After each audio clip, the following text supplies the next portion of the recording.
تاشا وہ بہت اچھی شہزادی تھی۔ تالیہ لب بیچ کے ایڈم کو دیکھنے لگی جو اس کے کھا جانے والے تاثرات سے بے نیاز بھولے جا رہا تھا۔ البتہ فاتح بس غور سے اس کی پیشانی کی سلوٹیں دیکھ رہا تھا۔ 4 دن سے بد دل نظر آتی تالیہ کے اندر اب چنگاری سی بھر چکی تھی۔ ٹھیک ہے، پرتگالیوں نے تاریخ کی کتابیں جلا دیں، اس لیے ہمیں سلطان مرسل شاہ یا شہزادی تاشا کا ذکر بہت کم ملتا ہے، مگر جتنا ذکر موجود ہے اس کے مطابق وہ ملاقہ کی سب سے خوبصورت شہزادی تھی، اتنی سحر انگیز کہ اس کے سامنے چاند سورج شرما جائیں۔ وہ قدیم کتابوں کے الفاظ یاد کر کے دہراتے ہوئے ارد گرد درختوں کو دیکھ رہا تھا۔ وہ جب محل کی 12 دریوں میں چلتی تھی تو ادب سے لوگوں کی گردنیں جھک جاتی تھیں۔ جب وہ دربار میں آتی تو وزراء، درباری اور غیر ملکی سفیر بے اختیار کھڑے ہو جاتے تھے۔ وہ بولتی تھی تو سلطان دم سادے اس کو سنا کرتا تھا۔ وہ بہت سی زبانیں بول سکتی تھی، تیر اندازی، تلوار زنی، گھڑ سواری، نیزہ بازی، وہ سب جانتی تھی۔ وہ لکھ پڑھ بھی سکتی تھی، رقص اور دوسرے فنون لطیفہ سے بھی واقف تھی۔ چین اور ملاقہ کا کوئی ایسا کھانا نہ تھا جو شہزادی تاشا پکا نہ سکے، کوئی ایسا ٹانکا نہ تھا جس کو وہ کاڑ نہ سکے۔ وہ حرم کی نگران تھی، بندہارا کی سب سے قابل اعتماد مشیر۔ وہ سیاست کے داؤ پیچ سے بھی واقف تھی۔ غرض کیا تھا جو راجا کی بیٹی کو کرنا نہیں آتا تھا، اسی لیے اس کو تاشا پسونا کہا جاتا تھا۔ تاشا پسونا؟ تالیہ نے سرخ پڑتے چہرے کے ساتھ ابرو اٹھایا۔ اس اندیکھی عورت کی اتنی تعریف برداشت نہیں ہو رہی تھی۔ پسونا یعنی انچینٹریس، ساحرہ، جادوگرنی۔ اور یہ ساری باتیں تمہیں کیسے معلوم ہیں ایڈم؟ وہ پھنکاری۔ کیونکہ میں کتابیں پڑھتا ہوں چیتالیہ۔ کیوں، آپ نہیں پڑھتی؟ کچھ زیادہ ہی سادگی سے پوچھا۔ تالیہ کی رنگت اب ضبط سے سیاہ پڑنے لگی تھی، دانت کچکچا رہے تھے۔ تمہاری تاریخ کی کتابیں جھوٹی ہو سکتی ہیں مگر میرے خواب نہیں۔ وہ ایک ظالم شہزادی ہے اور بس۔ اتنی ساری کتابیں ایک ساتھ جھوٹ نہیں بول سکتی۔ بالآخر فاتح سنجیدگی سے کہتے ہوئے آگے بڑھ گیا تو وہ تڑپ کے اس کی طرف گھومی۔ ایڈم کہہ رہا تھا تو صرف برا لگا تھا، مگر اس کا انداز تو مانو تالیہ بنت مراد کے اندر آگ لگا گیا۔ میرے خواب جھوٹ نہیں بولتے توانکو، میری زندگی کی تباہی کی ذمہ دار آپ کی تاشا پسونا ہی ہے۔ میں نہیں مان سکتا۔ وہ بے نیازی سے نفی میں سر ہلاتا آگے جا رہا تھا جیسے اسے کسی بات کی پرواہ نہ تھی۔ تالیہ اور اس کے خواب غلط ہو سکتے تھے مگر اس کے ذہن میں بناتا تاشا پسونا کا امیج نہیں۔ وان فاتح کو شہزادی تاشا کی طرفداری کا شوق کیوں ہے؟ ہاں؟ اسے دور جاتے دیکھ کے وہ بے بسی سے بولی۔ کیونکہ وان فاتح اس کے فین ہے، وہی فین جو آپ فاتح صاحب کی ہیں۔ فین؟ زور دے کر بولا۔ اس نے سر جھٹکا۔ فاتح صاحب کو احتیاط سے کسی عورت کے بارے میں بات کرنی چاہیے، آخر وہ شادی شدہ ہیں۔ کیوں، آپ کو جلن ہو رہی ہے کیا؟ وہ بیگ کندھے پہ ڈالتا ابرو اچکا کے بولا اور پھر بے نیازی سے آگے بڑھ گیا۔ تالیہ کی برداشت ختم ہو چکی تھی۔ لپک کے ایک پتھر اٹھایا اور ایڈم کی کتابوں سے بھری کھوپڑی کا نشانہ باندھا، مگر پھر ضبط کر گئی۔ میں اور جیلس، لیکن اس کو تو میں چھوڑوں گی نہیں۔ پتھر پرے پھینک دیا اور ڈنڈے کو زمین پہ رکھتی قدم اٹھانے لگی۔ ماتھے پہ سلوٹیں پڑی تھیں اور اندر غصہ ہی غصہ ابل رہا تھا۔ شہزادی تاشا کے گناہوں میں ایک اور کا اضافہ ہوا۔ جنگل مزید گھنا ہوتا جا رہا تھا۔ وہ مسلسل گیلی زمین پر اوپر چڑھ رہے تھے۔ بار بار پیر پھسرتا اور خود کو سنبھالنا پڑتا۔ ایڈم وقفے وقفے سے گردن کے پیچھے ہاتھ رکھتا پھر سر جھٹکتا۔ شاید اسے کہیں تکلیف تھی۔ اور پڑھے کتابیں۔ Kate burglar? ایک درخت کی طرف اشارہ کرتے فاتح اسے پکارتے ہوئے رکا۔ وہ سفید گدلی شرٹ کے آستین چڑھائے دونوں ہاتھ کمر پہ رکھے ہوئے تھا، گیلے بال ماتھے پہ جمے تھے اور مٹی والا چہرہ اوپر اٹھائے اونچائی کی سمت دیکھ رہا تھا۔ یوں لگتا وہ برسوں سے اس جنگل میں بھٹک رہا ہو۔ جی توانکو؟ وہ ڈنڈا نیچے پھینکتی سامنے آئی۔ گالوں پہ مٹی جمی تھی، الجھی چوٹی کندھے پہ گری تھی اور آنکھوں میں ناراضی تھی۔ اس درخت پہ چڑھو، اوپر آخری شاخ تک، اور وہاں سے دیکھ کے بتاؤ کہ اس جنگل کے پار کیا ہے۔ وہ اوپر دیکھتے ہوئے سنجیدگی سے حکم دے رہا تھا۔ تالیہ نے ہتھیلی سے گال پہ لگی مٹی صاف کی، آستین مزید پیچھے کو چڑھائیں اور تیز قدموں سے درخت کی جانب لپکی۔ وہ 4 دن کی تھکی اور پست حوصلہ تالیہ نہیں تھی، شہزادی تاشا پہ آتا غصہ توانائی دے رہا تھا۔ درخت کانٹوں سے بھرا تھا، سب کچھ اتنا نوکیلا تھا کہ احتیاط سے چڑھنا پڑتا مگر اس کے لیے آسان تھا۔ ہاتھوں پہ اس نے پھٹے کوٹ کا کپڑا لپیٹ لیا اور اوپر چڑھتی گئی، بالکل کسی بلی کی طرح۔ وان فاتح اور ایڈم گردنیں اٹھائے ہاتھوں سے آنکھوں پہ سایہ کیے اس کو دیکھ رہے تھے، یہاں تک کہ وہ اونچے درخت پہ غائب ہو گئی۔ پھر چند منٹ بعد وہ نیچے اترتی دکھائی دی۔ تو کیا دیکھا تم نے؟ کیا ہے جنگل کے چاروں طرف؟ اوہ گاڈ توانکو! وہ درخت سے اترتی آنکھوں میں حیرت اور خوشی سموئے بولی، میں ہمیں غلط فہمی ہوئی تھی، ہم تو 2016 میں ہی ہیں۔ جنگل کے باہر کوالالمپور ہے، 2 میل کے فاصلے پہ مجھے سینٹرل پارک نظر آ رہا ہے۔ ایڈم کا منہ بے یقینی سے کھلا، خوشی سے لبوا ہوئے، پھر ذرا ٹھہرا، فاتح کو دیکھا جو بالکل سنجیدہ تھا۔ ایڈم کی مسکراہٹ سمٹی۔ شک سے تالیہ کو دیکھا۔ آپ جھوٹ بول رہی ہیں؟ ظاہر ہے میں جھوٹ بول رہی ہوں۔ کیوں؟ تم چہرے نہیں پڑھ سکتے کیا؟ ناک سکوڑ کے جتا کے بولی اور اس کی طرف سے رخ پھیر لیا۔ ایڈم پہ گویا اوس پڑ گئی۔ قریباً 1 کلومیٹر کے فاصلے پہ شمال کی طرف یہ رین فارسٹ ختم ہو جاتا ہے۔ وہ اب سنجیدگی سے فاتح کو بتا رہی تھی۔ اس کے آگے درختوں کا سلسلہ ہے، مگر وہ کسی جنگل کے درخت لگتے ہیں۔ وہاں روشنی ہوگی، غذا ہوگی، جانور ہوں گے۔ اس کے علاوہ مجھے کوئی آبادی دکھائی نہیں دی، بس درخت ہی درخت ہیں۔ یعنی ہمیں کل صبح ہوتے ہی شمال کی طرف سفر کرنا ہوگا۔ ایک دفعہ ہم جنگل پہنچ جائیں، آگے کوئی راستہ مل ہی جائے گا۔ وہ پر امید لگ رہا تھا۔ رین فارسٹ اور جنگل میں فرق یہ ہوتا ہے کہ جنگل میں درخت ذرا فاصلے پہ ہوتے ہیں، اس لیے آسمان دکھائی دیتا ہے اور سورج کی روشنی زمین تک پہنچ سکتی ہے۔ یوں زمین پہ پودے اور جھاڑیاں خوشی خوشی نشو نما پاتے ہیں، مگر رین فارسٹ کے درخت اتنے گنجلک ہوتے ہیں اور اوپر جا کے اتنے گھنے ہو جاتے ہیں کہ ان کی کینوپی سی بن جاتی ہے، سبز چھت۔ یوں سورج کی روشنی زمین تک نہیں پہنچ سکتی، اس لیے زمین پہ پودے اور جھاڑیاں بہت کم اگتی ہیں اور درخت بارش کے پانی کے باعث نشو نما پاتے ہیں۔ اکثر بڑے بڑے جنگلوں کے درمیان کچھ حصے پہ ایک گھنا سا رین فارسٹ اگاتا ہے۔ یہ بھی کوئی ایسا ہی رین فارسٹ تھا جو یقیناً کسی بڑے جنگل کے درمیان میں تھا۔ مغرب اترنے میں زیادہ وقت نہیں رہ گیا تھا۔ ایڈم خفا نظر آ رہا تھا مگر اس سے زیادہ تھکا ہوا۔ وہ وہیں ایک پتھر پہ بیٹھ گیا اور پیشانی چھو کے دیکھنے لگا۔ تمہیں کیا ہوا؟ سامنے کھڑے فاتح نے تشویش سے پوچھا۔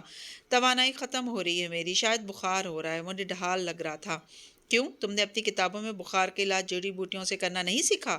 وہ پلکیں چپک چپک کے بولی تو فاتح نے ایک برہم نظر اس پہ ڈالی۔ اس کی طبیعت خراب ہے تالیہ۔ افسوس ہوا، مگر فکر نہ کرو، ہم شہزادی تاشا کے پاس پہنچ جائیں تو وہ ایڈم کا علاج کر دے گی۔ بہت ہمدرد اور نیک دل شہزادی ہے نا وہ؟ جی ہاں، اور بہت خوبصورت بھی۔ وہ نقاہت سے چہرہ اٹھا کے بولا۔ 600 سال پرانی شہزادی کے بارے میں کیسے کہہ سکتے ہو کہ وہ خوبصورت بھی تھی؟ 557 سال چیتالیہ۔ نقاہت سے آنکھیں بند کرتے، تنے سے ٹیک لگاتے وہ تصحیح کرنا نہیں بھولا تھا۔ وہ کر کے رہ گئی۔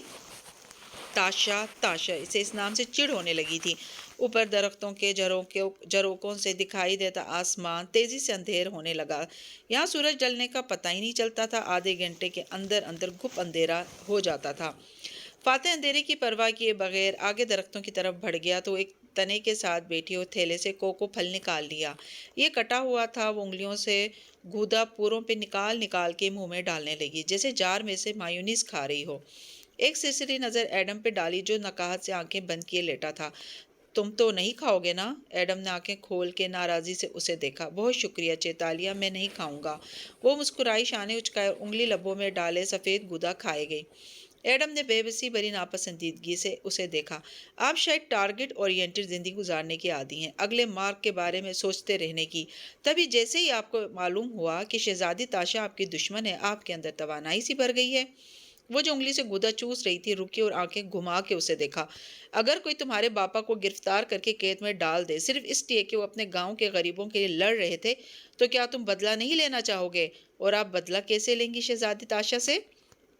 پہلے اپنے باپا کو اس کی قید سے چپکے سے نکال لاؤں گی۔ اور پھر وہ کچھ سوچ کے مسکرائی، نچلا لب دانتوں سے دبا لیا۔ شہزادیوں کے پاس بہت زیور ہوتا ہے، سونے، چاندی، ہیرے، زمرد، یاقوت۔ اس کے جیسے منہ میں پانی آ رہا تھا۔ شہزادی تاشا سے اس سے اچھا بدلہ کیا ہوگا کہ اس کا سارا زیور اسے چھین کے اس کو کلاش کر دیا جائے۔ یا اللہ چیتالیہ، ایڈم نے بے اختیار پیشانی چھوئی۔ آپ نے کہا تھا آپ چوری چھوڑ دیں گی، مگر آپ ابھی بھی شہزادی کی ہیرے جواہرات کا لالچ رکھے ہوئے ہیں۔ لالچ میرے ڈی این اے میں شامل ہے۔ اور گودے سے بھری انگلی لبوں میں رکھ لی۔ ایڈم صدمے سے اسے دیکھے گیا۔ کیا واقعی آپ تاشا کے محل میں چوری کا منصوبہ بنائے ہوئے ہیں؟ تالیہ کے پلانز ہیں، تالیہ کی مرضی۔ اس نے شانے اچکائے، آنکھوں میں مسکراہٹ تھی۔ خواب میں دیکھا شہزادی کا زیوروں سے بھرا ہاتھ یاد آیا۔ اگر وہ یہ زیور چرا کے واپس اپنے زمانے میں لے جائے تو اس کی قیمت، اسے مزہ آنے لگا۔ وہ فیز 4 میں پہنچ چکی تھی۔ وان فاتح کہاں رہ گئے؟ یکدم ایڈم نے پریشانی سے ادھر ادھر دیکھا۔ وہ تمہارے لیے آگ کا بندوبست کرنے گئے، مگر میں کتنی دفعہ بتا چکا ہوں کہ سارے فارسٹ کی لکڑی گیلی ہے، نم لکڑی سے آگ نہیں جلے گی۔ ان کو کیا معلوم، وہ کتابیں تھوڑی پڑھتے ہیں۔ ایڈم نے اس دفعہ جواب تک نہیں دیا، بس آنکھیں موند لیں۔ فاتح واپس آیا تو ایک ہاتھ میں لکڑیاں اٹھائے ہوئے تھا۔ گیلے بال ماتھے پہ بکھرے تھے اور تنفس پھولا ہوا تھا۔ نیچے بیٹھ کے اس نے لکڑیاں سامنے رکھ دیں، پھر چند پتلی سوکھی ٹہنیوں کو گھونسلے کی صورت رکھا اور ایک بڑی گیلی لکڑی اٹھائی، گویا درخت کے تنے کی چھال ہو جو لمبائی میں اکھاڑ لایا تھا۔ سر، یہ گیلی ہیں، ان سے آگ کیسے چلے گی؟ فاتح نے جواب نہیں دیا، خنجر سے لمبی لکڑی کے سرے کو کاٹا اور اسے مٹل کے چھلکے کی طرح کاٹ کے 2 حصوں میں کھولتا گیا۔ اندر ایک پتلی لمبی لکڑی پڑی تھی۔ یہ ڈیڈ ووڈ ہے، مردہ خشک لکڑی، اس سے ہم آگ جلائیں گے، بغیر جتائے کہتے ہوئے اس نے مردہ لکڑی سوکھی ٹہنیوں کے ساتھ رکھی۔ ایڈم کی رنگت خفت سے گلابی ہوئی، فوراً تالیہ کو دیکھا جو اسے ہی دیکھ رہی تھی۔ کیوں، تم نیشنل جیوگرافک نہیں دیکھتے کیا؟ آنکھیں چپکا کے سادگی سے پوچھا۔ اس کا جسم پہلے درد سے ٹوٹ رہا تھا، اوپر سے چیتالیہ کی باتیں، وہ سرخ پڑتے کانوں کے ساتھ رخ ہی موڑ گیا۔ جنگل کے اس حصے میں اب خاموشی چھا گئی تھی۔ واحد آواز پرندوں کی تھی یا اس خنجر کی جسے فاتح گیلی موٹی لکڑی پر رگڑ رہا تھا۔ لکڑی کا بھورا سا ٹہنیوں کے ڈھیر پہ گرنے لگا، یہیں سے فونف آگ کو بھڑکانے کے کام آتا تھا۔ جس طرح وہ زمین پہ بیٹھا گردن جھکائے لکڑی چھیل رہا تھا، اس کو دیکھ کے تالیہ کے دل میں افسوس جاگنے لگا۔ آپ نے کبھی سوچا بھی نہیں ہوگا توانکو کہ آپ 600 سال پیچھے چلے جائیں گے۔ 557 سال۔ ایڈم رخ پھیرے بغیر خفگی سے بڑبڑایا۔ میں حال کے بارے میں سوچتا ہوں تالیہ، کبھی آپ مجھے تاشا کہتے تھے۔ وہ مزید اداس ہوئی۔ تب مجھے تم پہ بھروسہ نہیں تھا، اور اب ہے۔ وہ سر جھکائے چاقو لکڑی پہ رگڑے جا رہا تھا، بار بار گیلے بال انگلیوں سے پیچھے کرتا، لیکن وہ پھر سے ماتھے پہ آن گرتے۔ آپ کا چیئرمین کا الیکشن سر پہ تھا، 4 دن سے آپ غائب ہیں، سارا ملک آپ کو ڈھونڈ رہا ہوگا، اور اشر اب چیئرمین بن جائے گا۔ اندھیرے کے ساتھ اس پہ پھر سے کنوتیت طاری ہونے لگی۔ جب ہم واپس جائیں گے تو میں راستہ نکال لوں گا۔ وان فاتح کے پاس ہمیشہ پلان ہوتا ہے۔ 1 منٹ۔ ایڈم نے رخ موڑا۔ چہرے پہ حیرت تھی جو اندھیرے کے باوجود عیاں تھی۔ وقت کا اصول ہے کہ اگر ہم اس میں سفر کریں تو ہماری واپسی تک وہ رک جاتا ہے، یعنی ہم اس کے آگے بڑھنے سے پہلے واپس آ سکتے ہیں۔ ہو سکتا ہے ہمارے پیچھے سن باؤ کے گھر میں وقت وہیں ٹھہر گیا ہو، ہم کئی دن بعد بھی واپس جائیں تو وقت وہیں سے شروع ہو۔ اس کی کوئی گارنٹی نہیں ہے ایڈم، ہمیں ابھی یہ بھی یقین نہیں ہے کہ ہم کس دور میں واپس آئے ہیں۔ مجھے یقین ہے یہ وہی دور ہے توانکو، وہ تیزی سے بولی۔ 4 دن پہلے جب ہم اس جنگل میں آئے، اس سے چند لمحے قبل ہی 11 سالہ تالیہ نے دروازہ پار کیا تھا، وقت ٹھہر گیا تھا، مگر اب 11 سالہ لڑکی کے طور پہ نہیں لوٹی۔ ایڈم بھول کے پچھتایا، وہ تندی سے اس کی طرف گھومی۔ چابی سے وقت آگے اور پیچھے ہوتا ہے ایڈم، ایک پلا پلائے انسان چھوٹا کیسے ہو سکتا ہے؟ سائنس نہیں پڑھی کیا تم نے؟ یا اللہ، ایسے ہی ایک بات کہہ رہا تھا۔ وہ چڑ گیا۔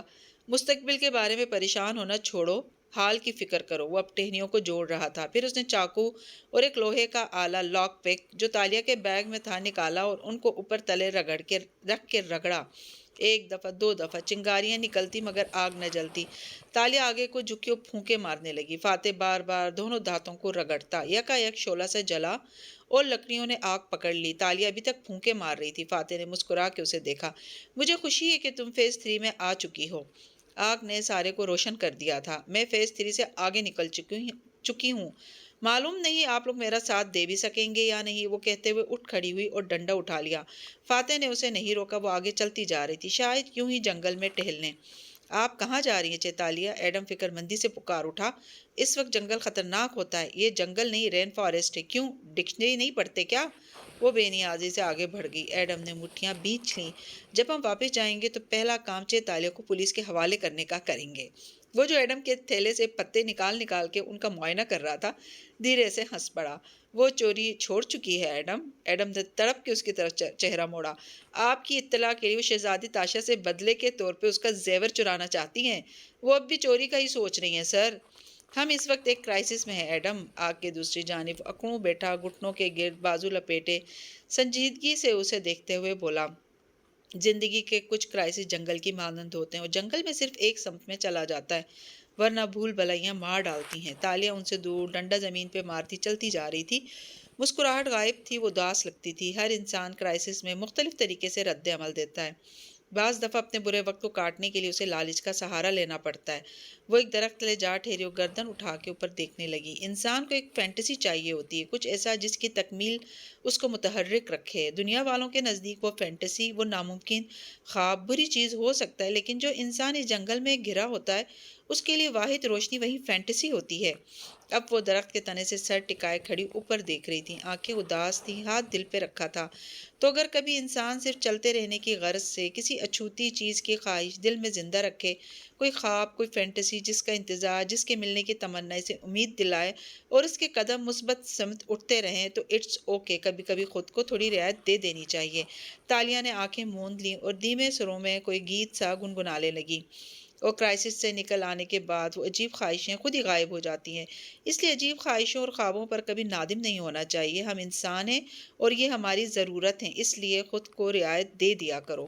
اب وہ آنکھیں کھولے اوپر درختوں کے سروں کو دیکھتی گنگنا رہی تھی۔ ہاتھ ابھی تک دل پہ تھا۔ رہی تالیہ تو اگر اسے ایسا لگتا ہے کہ بہت سے زیور اسے خوشی دے سکتے ہیں تو اسے اس خیال میں جینے دو۔ اگر یہ خیال اسے جنگل سے باہر لانے میں کامیاب ہو جاتا ہے تو اٹس اوکے۔ مگر وہ مجھے اتنی باتیں سنا رہی ہیں۔ الاؤ کے پار نیم دراز ایڈم خفا ہوا۔ وہ صرف تمہیں تنگ کر رہی ہے۔ مگر کیوں؟ کیا اس کے پاس کرنے کو کچھ اور ہے؟ الاؤ کے پار بیٹھے فاتح نے ابرو اٹھا کے پوچھا تو وہ چپ ہو گیا۔ ڈنڈے کی آواز آنے لگی تھی، وہ اب واپس آ رہی تھی۔ ایڈم خاموش ہو گیا اور سارا جنگل خاموش ہو گیا۔ اب ایک اور رات بہت سے شور اور بہت سی خاموشی میں کٹنی تھی۔ صبح ہوئی تو سورج یوں نکلا گویا کبھی ڈوبا ہی نہیں تھا۔ گرمی بڑھ گئی تھی اور ایڈم کی حالت مزید خراب ہو رہی تھی۔ وہ کبھی پیٹ پہ ہاتھ رکھتا، کبھی گردن پہ، مگر چلتے رہنا بھی مجبوری تھی۔ وہ تینوں آگے پیچھے گدلی زمین پہ چلتے جا رہے تھے۔ ایڈم بار بار پیچھے رہ جاتا تو فاتح کو رکنا پڑتا۔ کیا تم کوئی دوا، کوئی بوٹی جانتے ہو جو تمہاری تکلیف رفع کر سکے؟ فاتح اس کے لیے فکر مند تھا۔ میں خود نہیں جانتا سر، مجھے ہو کیا رہا ہے۔ نہیں جانتے تو جلدی چلو پھر، ہمیں دن کی روشنی میں اس رین فارسٹ سے نکلنا ہے۔ وہ ڈپٹ کے کہتی آگے بڑھ گئی تو ایڈم نے جہاں دکھ سے اسے دیکھا وہیں فاتح کا دماغ کھول اٹھا۔ وہ بیمار ہے تالیہ، آواز میں غصہ اور گرج تھی۔ وہ رکی اور گردن موڑ کے بے نیازی سے ان دونوں کو دیکھا۔ ایڈم بیمار نہیں ہے، اب جلدی چلیں، اور سر جھٹک کے آگے بڑھ گئی۔ فاتح ضبط کر گیا، پھر ایڈم کے کندھے کو تھپکا۔ ہمت کرو۔ ایڈم نے اس بات میں سر ہلایا اور قدم اٹھانے لگا۔ قریباً 2.5 گھنٹے گزرے تھے جب چلتے چلتے ایک دم ڈھیر ساری روشنی نظر آئی۔ سب سے آگے چلتی تالیہ ٹھہر گئی، آنکھیں پھٹی کی پھٹی رہ گئیں۔ پھر وہ تیزی سے اس طرف دوڑی۔ درخت ختم ہو گئے تھے، باہر گھاس تھی، سبز چھت کی حدود بھی ختم ہو گئی، جیسے کوئی طلسم سا ٹوٹا تھا، قید ختم ہوئی تھی۔ اس نے بے یقینی سے سر اٹھایا۔ اوپر کھلا آسمان تھا، صاف سنہری آسمان جہاں سورج چمک رہا تھا۔ وہ دونوں بازو پھیلائے بے یقینی سے ایڑیوں پہ گھومی، گول گول۔ یہاں سے جنگل شروع ہو رہا تھا۔ جنگل کی زمین گھاس اور جھاڑیوں سے ڈھکی تھی۔ فاصلے فاصلے پہ موٹے تنے کے درخت اگے تھے۔ یہ مختلف قسم کے درخت تھے۔ درمیان میں اتنا فاصلہ تھا کہ آسمان نظر آتا۔ زمین اور درخت یہاں بھی گیلے گیلے سے تھے، مگر مٹی گھاس کے باعث پھسلن زدہ نہیں تھی۔ کئی جنگلی پھول اگے تھے، دور بہتے پانی کی آواز، جانوروں کی مختلف بولیاں، زندگی سے بھرپور وہ جنگل تھا، ایک خوبصورت جنگل۔ وہ خوشی سے مڑی تو وہ دونوں بھی درختوں کے جھنڈ سے باہر نکلتے دکھائی دیے۔ فاتح بیگ کندھے پہ ڈالے تھا اور نڈھال سا ایڈم پیچھے۔ بیگ وہ تینوں باری باری اٹھاتے تھے۔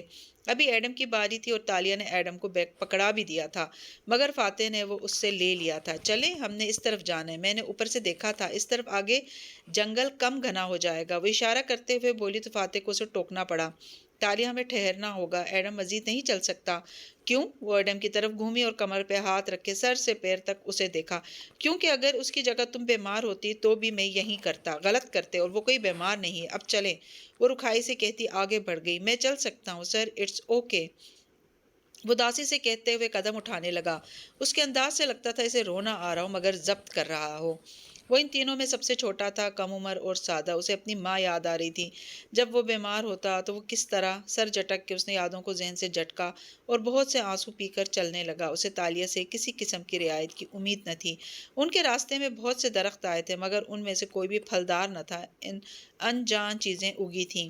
کافی آگے ایک جگہ چشمہ بہہ رہا تھا، صاف ٹھنڈے پانی کا۔ قریب ہی درخت اگے تھے۔ فاتح نے ایڈم کو ادھر بیٹھنے کا اشارہ کیا اور خود چشمے کی طرف آیا۔ جھک کے پانی سے ہاتھوں کے کٹورے بھرے اور اسے منہ پہ ڈالا۔ تالیہ، ہم یہاں ٹھہر رہے ہیں، میں آگ جلاتا ہوں تاکہ ایڈم کو حرارت ملے، اسے ٹھنڈ لگ رہی ہے، تم اس کے لیے کوئی دوا ڈھونڈو۔ کیوں؟ وہ بیمار تھوڑی ہے، وہ نہ روٹھے پن سے کہتی اٹھی، اپنا خنجر نکالا اور ایک طرف چل دی۔ فاتح نے برہمی سے مڑ کے اسے دیکھا، وہ دور جا رہی تھی۔ وہ سر جھٹک کے اپنے اوپر پانی ڈالنے لگا۔ جنگل میں شدید خارش اور الرجی سے بچنے کے لیے بار بار خود کو پانی سے دھونا بہت ضروری تھا، مگر یہ پانی بھی تالیہ پہ آیا غصہ کم نہیں کر پا رہا تھا۔ ایڈم بن محمد نکاہت سے آنکھیں موندے ایک درخت سے لگا بیٹھا تھا۔ فاصلے پہ فاتح ایک دوسرے درخت کے تنے سے ٹیک لگائے چند جنگلی پھول اپنے ہاتھ پہ رگڑ رہا تھا۔ کبھی کسی کو سونگھتا، کسی کو پھینک دیتا، فکر مندی سے بار بار ایڈم کو دیکھتا جس کی گردن اب ڈھلکی ہوئی تھی۔ دونوں کے درمیان الاؤ جل رہا تھا۔ یکا یک بارش کی بوندیں ٹپ ٹپ برسنے لگی۔ اس نے بوٹیوں کا تھیلا